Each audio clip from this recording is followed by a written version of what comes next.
પંચમહાલ જિલ્લાના જાંબુગોડા તાલુકાના નારુકોટ નજીક આજે એક ગમખ્વાર અકસ્માત સર્જાયો, જેમાં સ્કૂલેથી ઘરે જઈ રહેલી બે વિદ્યાર્થીનીઓને બોલેરો ગાડી અડફેટે લેતા ધોરણ 12 માં અભ્યાસ કરતી એક વિદ્યાર્થીનીનું ઘટના સ્થળે જ કમકમાટીભર્યું મોત નીપજ્યું।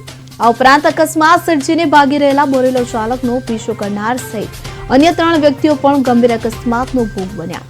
સમગ્ર ઘટનાની જાણ થતાં જ જાંબુગોડા પોલીસ મથકનો સ્ટાફ તાત્કાલિક ઘટના સ્થળે દોડી આવ્યો। પોલીસે મૃતદેહનો કબજો લઈ કાયદેસરની કાર્યવાહી હાથ ધરી છે। હાલ પોલીસે ગંભીર અકસ્માત સર્જીને ફરાર થયેલા બોલેરો ચાલકને ઝડપી પાડવા માટે ચક્રો ગતિમાન કર્યા છે।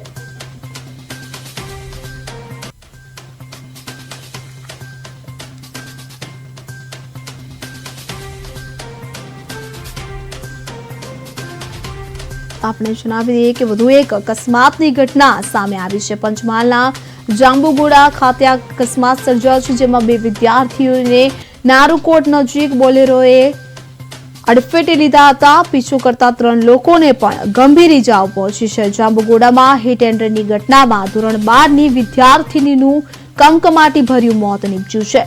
તો આપણે જણાવી દઈએ કે વધુ એક અકસ્માતની ઘટના સામે આવી કે જેમાં પીછો કરતા 3 લોકોને પણ ગંભીર ઇજાઓ પહોંચી હોવાનું જાણવા મળ્યું છે।